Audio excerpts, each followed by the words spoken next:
Glória a Deus. Louvado seja o nome do Senhor. Paz do Senhor, irmãos e irmãs.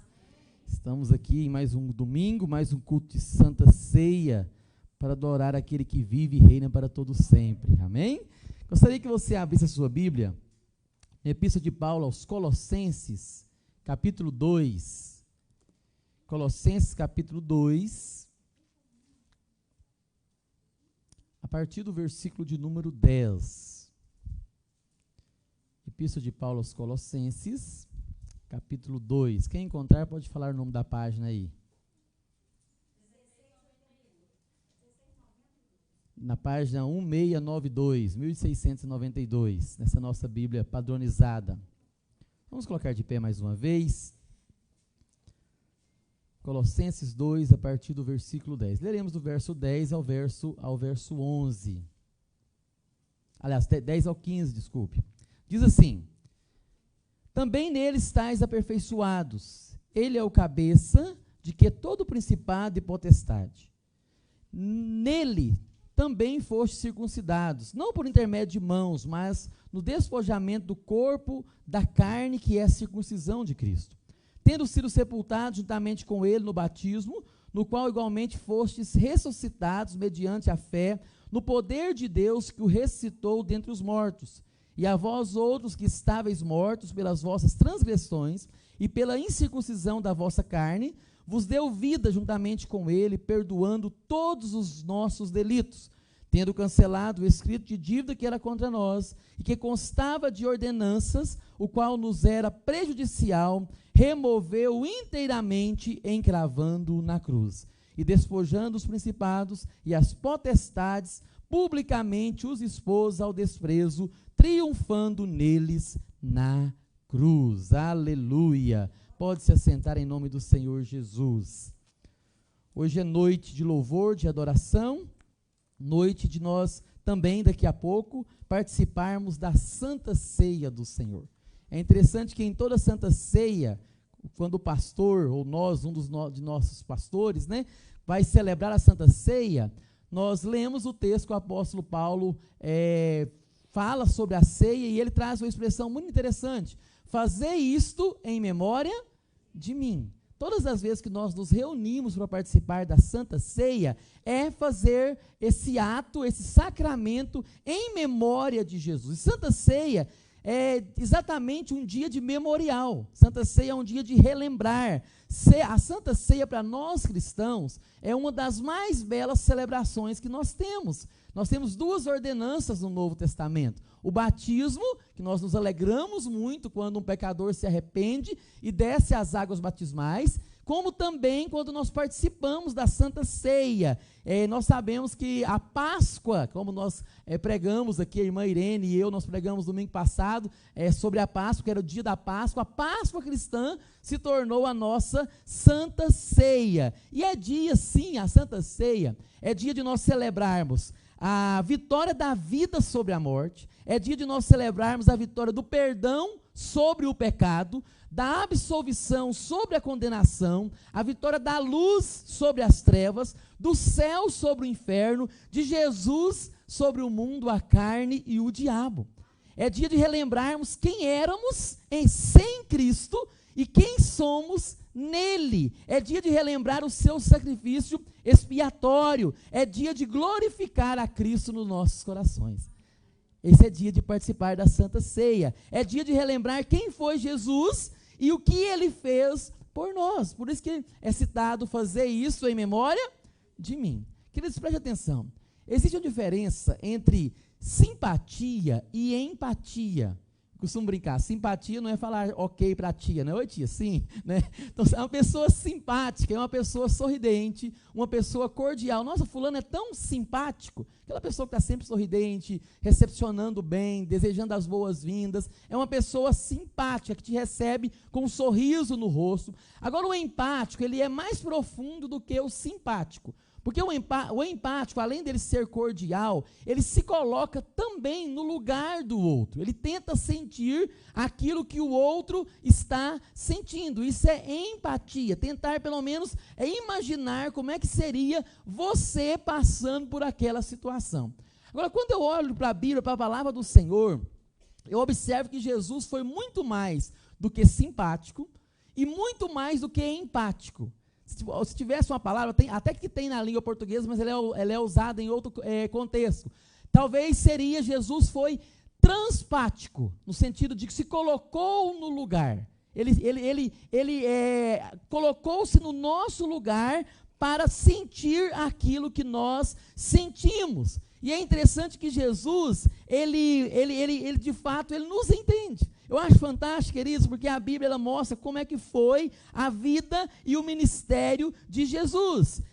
Jesus, de fato, ele é descrito ali em Isaías 53, qual que foi a sua missão e o que ele veio fazer aqui. Ele foi muito mais do que, como eu disse para vocês, simpático e empático. Ele não somente compreendeu o sofrimento alheio, ele não somente compreendeu o nosso sofrimento, mas ele foi o nosso substituto.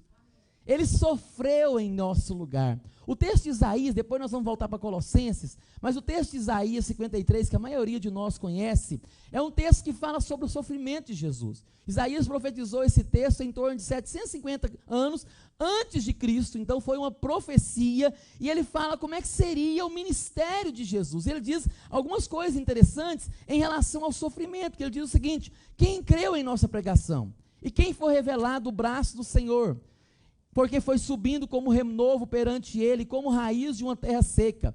Olha aqui o que ele fala acerca de Jesus. Não tinha aparência nem formosura. Olhámo-lo, mas nenhuma beleza havia que nos agradasse. Ele era desprezado. Você já se sentiu desprezado? Alguém já te desprezou? Jesus foi desprezado. E ele volta a dizer, e o mais rejeitado entre os homens. Homens de dores. Talvez se um outro nome de Jesus, enquanto homem, enquanto carne, seria José das Dores. Não tem a Maria das Dores? Jesus seria o José das Dores. É o que está dizendo aqui. Homem de dores e que sabe o que é padecer. Se tem alguém que sabe o que é sofrer, todo e qualquer tipo de sofrimento é Jesus. Quando você fala assim, se você quando vai orar ao Senhor, você fala, Senhor, o Senhor me entende. Jesus vai dizer, eu te entendo. O Senhor compreende a minha realidade? Jesus vai dizer, eu compreendo. Porque ele é homem de dores, sabe o que é padecer. E como de quem os homens escondem o rosto, era desprezado e dele não fizemos caso. O verso 4, Isaías 53 vai dizer, certamente ele tomou sobre si as nossas enfermidades e as nossas dores levou sobre si. E nós o reputamos por aflito, ferido de Deus e oprimido. Talvez você se sente oprimido por alguma coisa. Ele foi traspassado pelas nossas transgressões e moído. Olha a expressão que o profeta usa. Pelas nossas iniquidades. O castigo que nos traz a paz estava sobre ele. E pelas suas pisaduras nós fomos sarados. Todos nós andávamos como ovelhas. Cada um desviava pelo caminho, mas o Senhor fez cair sobre ele a iniquidade de todos nós. Ele levou a iniquidade. Iniquidade é pior do que pecado. Pecado é quando você erra o alvo. Pecado é quando você comete um deslize, quando você não cumpre a lei. Iniquidade é quando você sabe o que é certo e faz o que é errado. Quando você sabe que está fazendo errado e mesmo assim o faz. Sabe, assim como Davi, por exemplo, ele pede perdão ao Senhor da sua iniquidade, porque os pecados que ele confessa ao Senhor, ele sabia que era mais do que pecado, era iniquidade. Ele sabia que adultério era pecado, ele foi lá e adulterou. Ele sabia que matar era pecado, ele foi lá e matou. Então, o profeta vai dizer aqui que ele levou sobre si as nossas iniquidades. Ele foi oprimido, humilhado. Já se sentiu humilhado? Jesus já sentiu. Mas não abriu a boca, como cordeiro foi levado ao matadouro, e como ovelha muda perante os seus tosquiadores, ele não abriu a boca. Por juízo o opressor foi arrebatado, e de sua linhagem quem dela cogitou? Porquanto foi cortado da terra dos viventes, por causa da transgressão do meu povo, ele foi ferido. E ainda vai dizer o seguinte, designaram-lhe a sepultura com os perversos, mas com o rico esteve na sua morte, pois que nunca fez injustiça, nem dolo algum se achou na sua boca. Todavia, o Senhor, o próprio Deus, agradou moê-lo. Já se sentiu moído? Essa é a expressão que o profeta usa. Deus agradou moê-lo, fazendo enfermar, adoecer, quando der ele a sua alma como oferta pelo pecado. Virá a sua posteridade e prolongará os seus dias, e a vontade do Senhor prosperará nas suas mãos. Ele verá o fruto do penoso trabalho da sua alma e ficará satisfeito.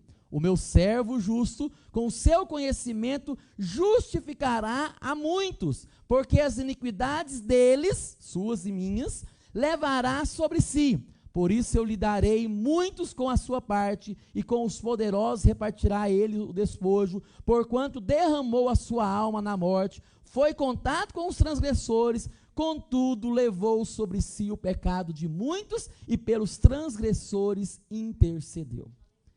Querido, você compreende o que o profeta Isaías profetizou em Isaías 53? Hoje a irmã Irene pregou sobre a cena da crucificação, hoje pela manhã. Jesus e os dois ladrões ali da cruz. É o que foi citado aqui, que ele foi sepultado, que ele foi crucificado no meio de transgressores, sendo que ele não tinha pecado, que ele não tinha dolo. E é interessante, queridos, que muitas vezes nós como cristãos, nós não entendemos o que o profeta está dizendo aqui. O que Jesus de fato fez por você e por mim. Agora voltando aqui para o texto de Colossenses que nós lemos, o capítulo 2, esse texto que nós lemos aqui mostra para mim, ao meu ver, uma das mais belas doutrinas da Bíblia, que é a doutrina da imputação. Dentro da teologia sistemática nós estudamos esse termo, a doutrina da imputação. O que é imputar? No dicionário diz o seguinte, é o ato ou efeito de imputar, de atribuir a alguém a culpa ou a responsabilidade por determinado ato. Você transferir a culpa. Imputar, atribuir a alguém a culpa ou a responsabilidade por determinado ato. Também pode ser explicada como a doutrina da substituição. É interessante, é como, para ilustrar aqui nessa noite, presta atenção, é como se alguém dissesse para você, olha, amanhã é segunda, você não precisa ir trabalhar. Eu vou trabalhar no seu lugar, vou fazer todo o seu trabalho, mas no final do mês, quem vai receber vai ser você. Isso é substituição, isso é imputação. Ou se alguém falar assim para você, olha, não precisa mais arrumar a sua casa, eu vou arrumar para você. Então as irmãs aí que deram até glória, né? Até ola. Você não vai mais lavar louça, eu vou lavá-la por você. Você não precisa mais se preocupar, eu preocupo por você. Você não precisa sofrer, eu sofro por você. Você não precisa se salvar, eu salvo você. Você não precisa conquistar a salvação, eu conquisto por você. Você não precisa pagar a dívida pelo seu pecado, pois o salário do pecado é a morte. Eu pago e morro por você. Isso é a doutrina da imputação, a doutrina da substituição. É interessante, queridos, que uma outra carta do Novo Testamento, que alguns estudiosos falam que essa carta de Colossenses foi entregue juntamente com essa outra carta, que é a carta de Filemon. Paulo escreve também a Filemon, e provavelmente Filemon vivia ali em Colossos, e Paulo envia essa carta de Filemon juntamente com a carta aos Colossenses. Quem era Filemon? Filemon era um homem rico, dono de escravos naquela época se permitia a escravatura, e um deles chamava-se Onésimo. Esse escravo Onésimo havia fugido, e a pena daquela época, de um escravo fugitivo, era uma pena de morte. Então Onésimo havia fugido, e nessa sua fuga, lá em Roma, ele encontra quem? Nada mais, nada menos do que o apóstolo Paulo.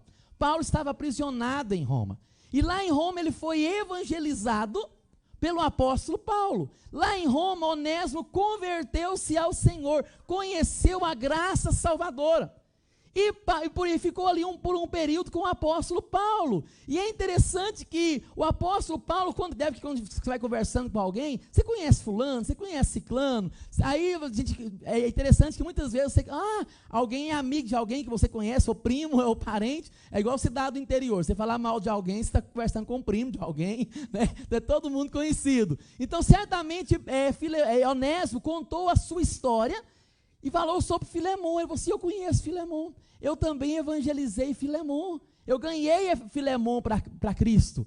Agora eu vou te dar um conselho, né? Você vai voltar agora para Filemon e eu vou escrever uma carta para ele. Certamente Onésimo disse, não, se eu for para ele, ele vai me matar, porque eu sou um fugitivo. Eu sou um escravo fugitivo.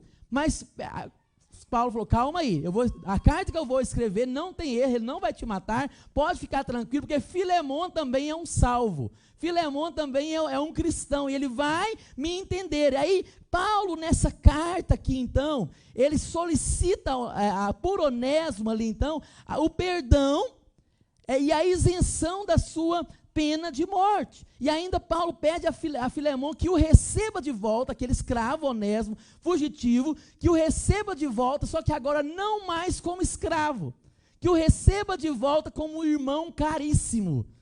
Olha que coisa interessante. Olha, vou ler só parte do texto aqui para os irmãos compreenderem. Filemon, do verso 17 ao verso 19. Se, portanto, Paulo está escrevendo a Filemon acerca de Onésimo, o escravo, que deve voltar agora, ele havia fugido, deve voltar para o seu senhor. O que ele diz? Se porventura, Paulo está falando, me consideras companheiro, Filemon, você me considera como um homem de Deus?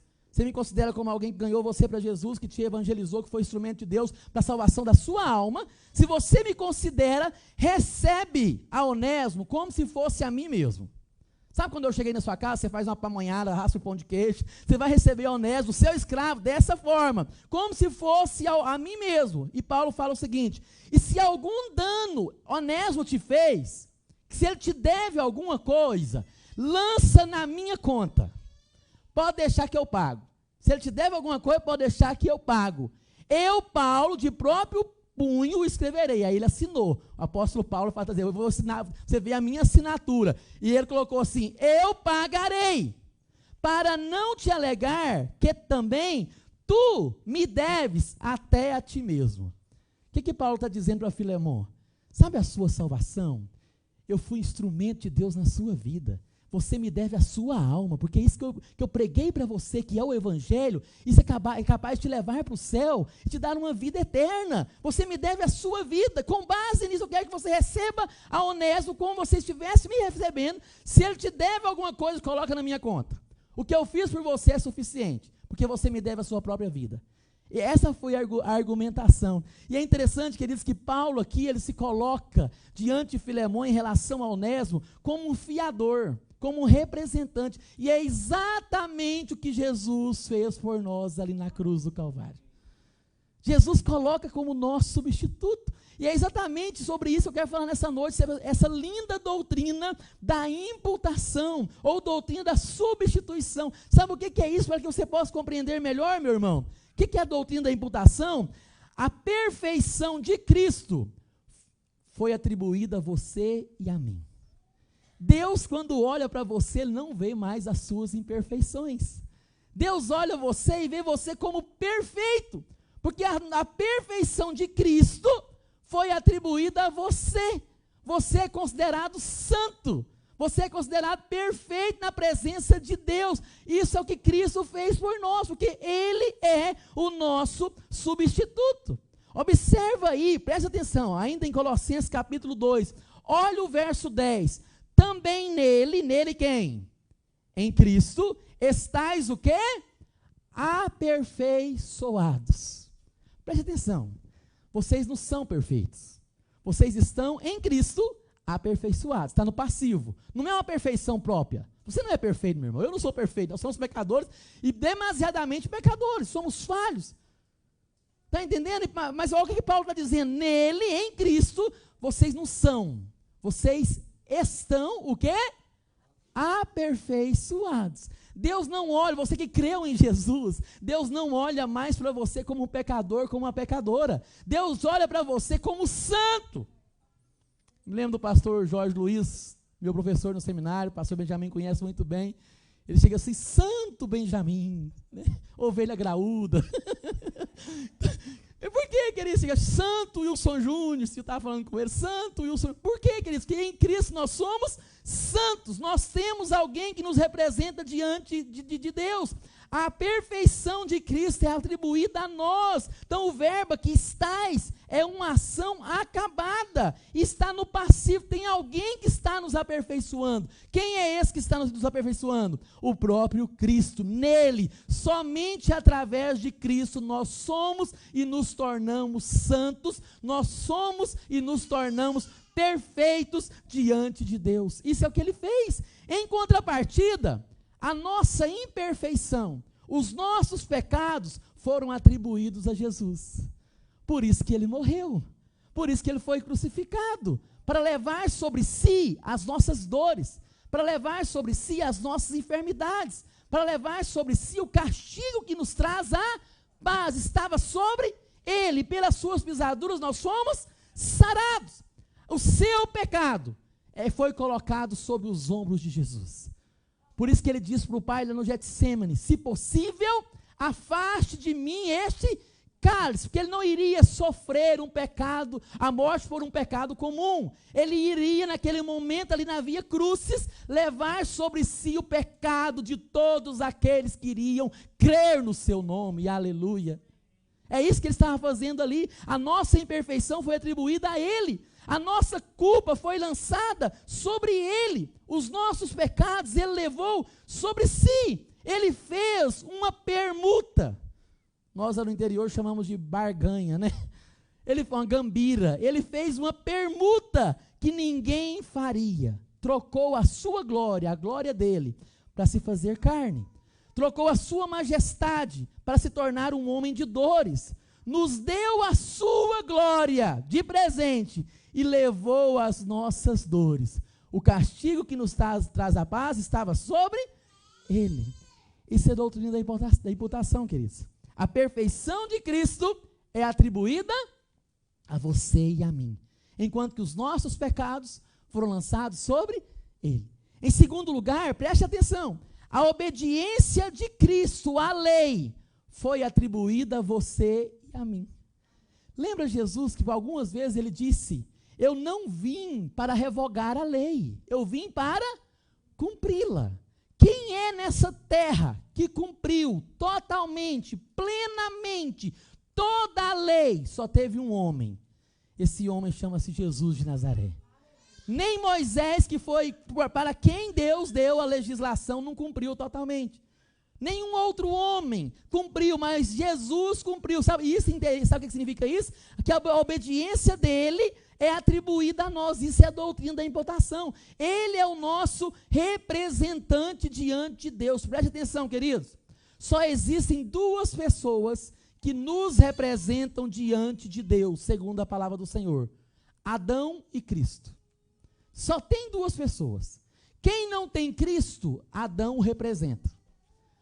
Por meio de um só homem entrou o pecado no mundo, diz o apóstolo Paulo aos Romanos. Através de Adão, todos nós nos tornamos pecadores. Quem não tem Jesus tem Adão. Tem a natureza pecaminosa, é um pecador, já está condenado, diz a palavra do Senhor. Esse representa os ímpios. Adão representa aqueles que desobedeceram, aqueles que não creram, aqueles que quiseram ser igual a Deus. Mas tem uma outra pessoa que nos representa, que é Jesus. Jesus representa os salvos. Isso é doutrina da imputação, porque Jesus representa exatamente o perdão, Jesus representa a salvação, Jesus representa a santificação, Jesus representa a justificação e a glorificação diante do Pai. É interessante que os versos 11 e 12 desse texto que nós lemos de Colossenses 2, vai dizer o seguinte: nele também fostes circuncidados. Cadê os homens aqui que foram circuncidados? Eu não. Mas o apóstolo Paulo está dizendo que nós fomos. Como é que nós somos circuncidados? Nós cumprimos a lei? Nós somos judeus? Mas o que o apóstolo Paulo está dizendo aqui? Olha aqui, ó. Nele também vós fostes circuncidados, não por intermédio de mãos, mas no despojamento do corpo da carne, que é a circuncisão de Cristo, tendo sido sepultados juntamente com ele, onde? No batismo, no qual igualmente fostes ressuscitados mediante a fé no poder de Deus, que o ressuscitou dentre os mortos. Aqui fala da circuncisão, queridos. A circuncisão era a maneira com que qualquer pessoa adentrava ao pacto de Deus. Qualquer pessoa adentrava a religião judaica, poderíamos dizer assim, quer seja um nascido hebreu ou um prosélito, um estrangeiro que queria se tornar judeu, ele tinha que passar pela circuncisão. Agora o apóstolo Paulo está dizendo aqui que em Jesus, todos nós, você homem, você mulher, você que creu, você foi circuncidado. A circuncisão era a inscrição na lei, a inscrição de que você iria seguir a lei. Jesus seguiu toda a lei. E é interessante que essa circuncisão ela foi atribuída a nós, porque a circuncisão ela é um pacto entre Deus e o seu povo. Só faria parte do povo de Deus quem fosse circuncidado. Então a circuncisão era uma declaração de obediência à lei. Agora é interessante que o que a lei não conseguiu fazer por você e por mim, que é nos salvar, Jesus fez de uma vez por todas. Ele nos representa. A obediência dele à lei é atribuída a nós. Ele mesmo disse: eu não vim para revogar a lei, mas para cumprir. De você, querido, ser salvo pelas suas obras, preste atenção, pelos seus méritos e pela sua obediência, sabe quando é que você vai conseguir isso? Nunca. De você ser salvo pelas suas obras, pelos seus méritos, pela sua obediência própria. Quando é que você vai conseguir isso? Nunca. É impossível o homem se auto-salvar, o homem se auto-santificar, o homem se auto-justificar. E o que você não consegue fazer, a lei não conseguiu fazer por você, Jesus fez por você. Ele obedeceu e foi perfeitamente obediente até a morte, diz a palavra do Senhor, morte de cruz. Ele obedeceu todos os mandamentos. Então, a obediência de Cristo, isso é doutrina da imputação, é atribuída a nós. O Pai, quando te vê, ele te vê em Cristo. Ele te vê através dos óculos de Cristo. Ele te vê como Cristo. Por isso que a Bíblia fala, aquele que está em Cristo. A preposição grega significa dentro de Cristo. É o en do grego, que significa dentro de. Aquele que está em Cristo é nova criatura. As coisas velhas se passaram, eis que tudo se fizeram novas. Portanto, nenhuma condenação há, Romanos 8, verso 1, para aqueles que estão em Cristo. Nós que estamos em Cristo, o maligno não nos toca. Saulo, o apóstolo Paulo, estava perseguindo a igreja antes de se converter. Jesus apresentou para ele e falou assim: Saulo, Saulo, por que me persegues? Porque quem persegue um cristão, persegue Cristo, porque nós estamos dentro de Cristo. É assim que o Pai nos vê.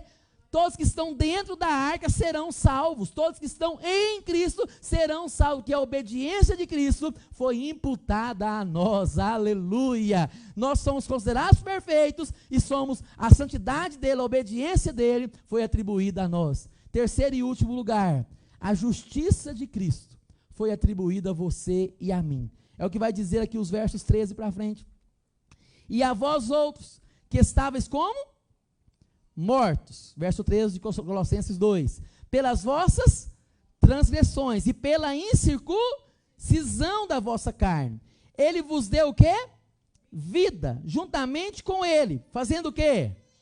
Perdoando aquele pecado de ontem, de antes de ontem, de semana passada, perdoou todos os vossos delitos, todos os vossos pecados. E olha o que vai dizer o verso 14, esse texto lindo: tendo cancelado o escrito de dívida que era contra nós e que constava de ordenanças, o qual nos era prejudicial. Sabe o que é isso? Só explicar esse texto aqui antes de continuar. Sabe quando a lei fala, não cobiçarás, e eu cobiço?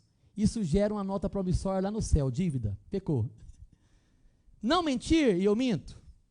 Não contar falso testemunho, não fofocar, e eu faço essas coisas. E todos os demais pecados, isso gera uma dívida diante de Deus.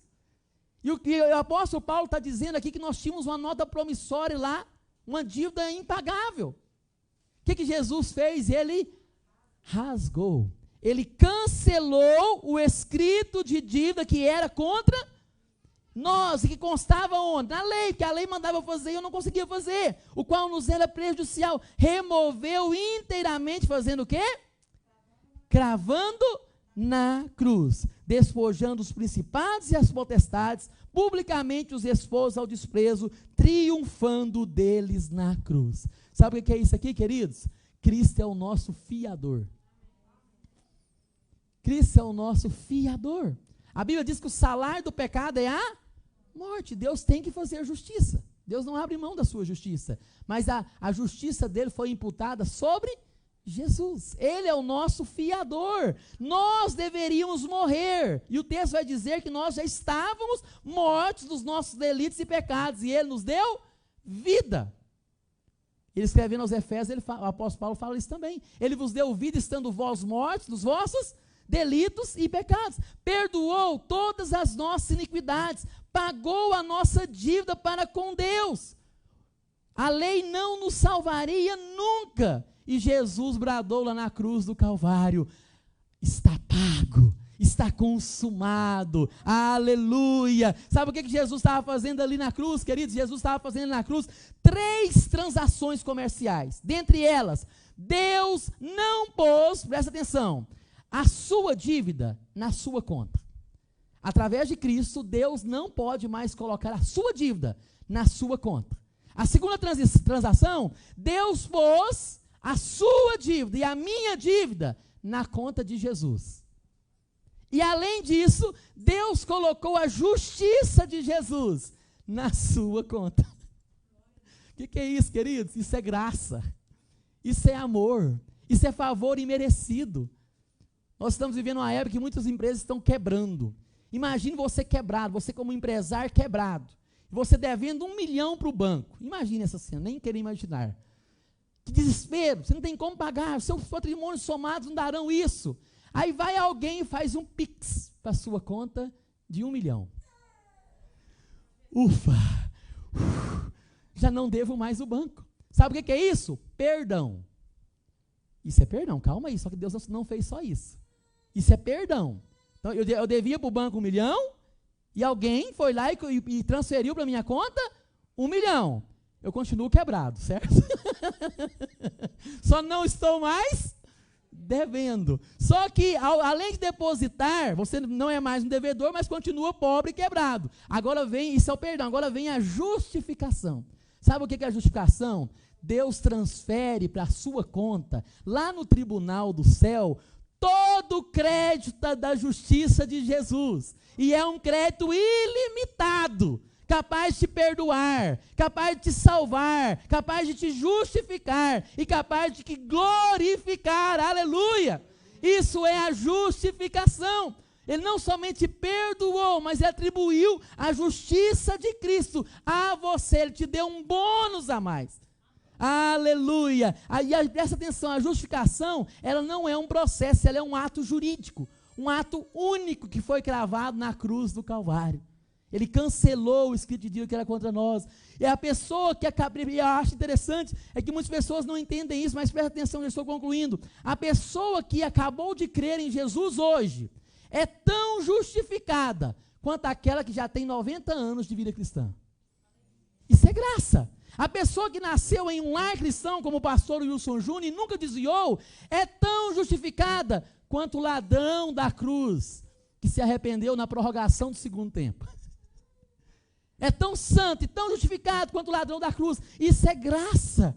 Deus foi lá no tribunal, na sua ficha lá no tribunal do céu, ele puxa a sua ficha lá e lá está escrito: perdoado, justificado e glorificado, aleluia. Ainda tem um bônus, aqui tem um depósito de valor infinito, toda a justiça de Cristo. Por isso que vai dizer: portanto nenhuma condenação há e nem existirá para aqueles que estão em Cristo Jesus, aleluia.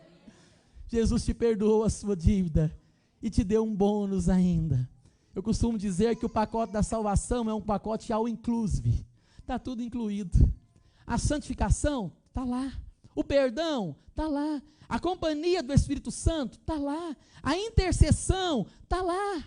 O estender a mão quando nós falhamos para que nós possamos levantar está lá.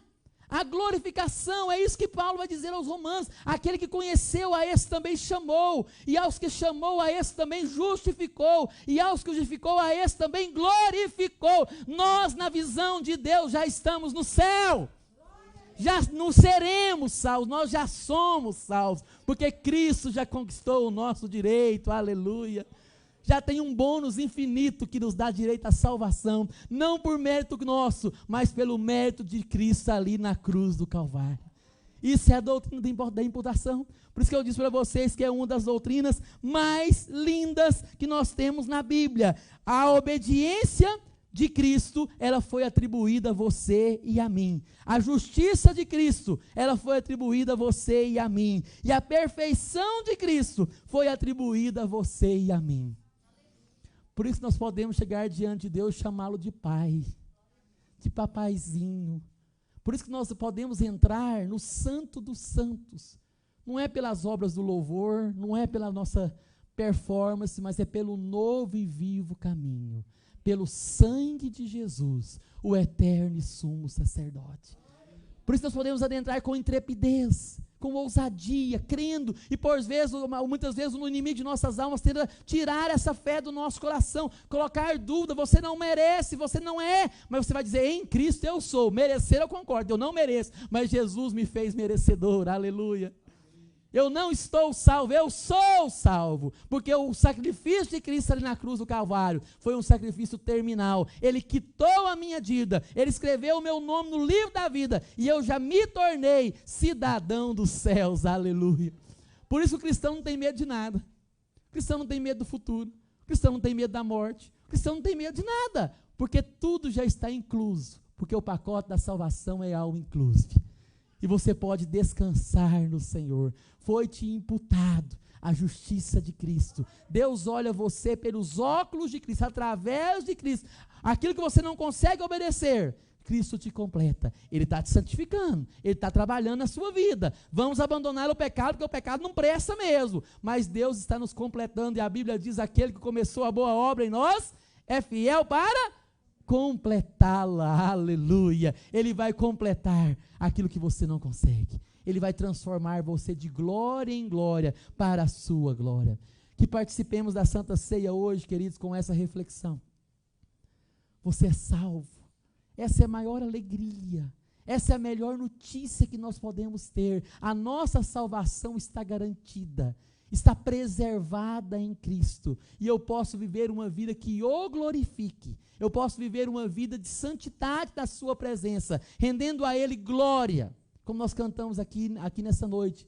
Cristo é a nossa vida, o motivo do louvor em nosso novo coração, pois morreu a nossa morte, para vivermos a sua vida, nos trouxe grande salvação, aleluia. É isso que Ele fez. Ele saiu da glória para vir nos resgatar, para que um dia todos nós que cremos nele pudéssemos estar com Ele na glória, e eu vou estar lá, e você também, espero te ver lá para a glória de Deus.